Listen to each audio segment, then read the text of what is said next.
वळूया पुढच्या बातमीकडे। चंद्रपूर जिल्ह्यातील ताडोबा अंधारी व्याघ्र प्रकल्पाच्या बाह्य भागात सीताराम पेठ गावालगत एक वाघीण आपल्या 4 पिल्लांसह सतत रस्ता ओलांडत असल्याचे वन विभागाच्या गस्ती पथकाच्या निदर्शनास आले। हा लोकवस्तीचा परिसर असल्यामुळे पर्यटकांची ये-जा सतत सुरू असते। 4 बछडे वाघीण सतत ये-जा करत असल्याने त्यांच्या जीवाला धोका होता। कर्मचाऱ्यांनी केलेल्या नोंदीनुसार पाणवठे कोरडे पडल्याने वाघीण बछड्यांसह रस्त्याच्या पार जात होती।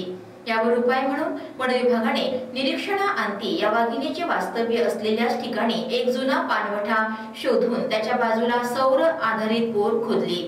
आता जुना पाणवठा पुनरुज्जीवित झालाय। या युक्तीमुळे वाघिणीच्या वास्तव्याच्या भागातच आता पाणी मिळू लागल्याने तहानलेल्या वाघोबांची सोय झाली आहे।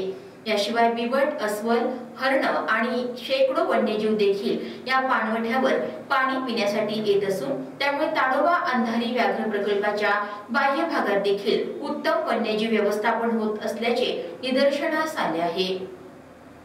तहानलेल्या वन्यजीवांच्या सततच्या धोकादायक स्थलांतराला यामुळे ब्रेक मिळालाय। दरम्यान या संदर्भात मोहर्ले वनपरिक्षेत्राधिकारी संतोष थिपे यांनी लाईव्ह चंद्रपूरला काय प्रतिक्रिया दिलेली आहे आपण पाहूयात। महिन्यामध्ये एक वाघीण तिच्या 4 पिल्लासहित नियमितपणे रस्ता क्रॉस करत होती।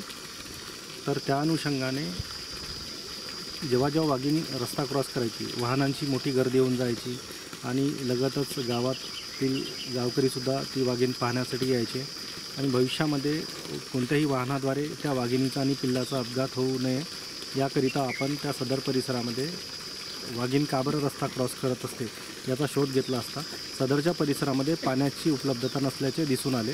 त्या अनुषंगाने सदरच्या परिसरामध्ये सुरुवातीला काही दिवस टँकरद्वारे पाणी भरून त्या वाघांना आणि तिच्या पिल्लांना पाण्याचा पुरवठा केला, परंतु वारंवार ट्रॅक्टर जात असल्यामुळे वाघसुद्धा डिस्टर्ब होत होते। तर त्याकरिता इथे उपाययोजना म्हणून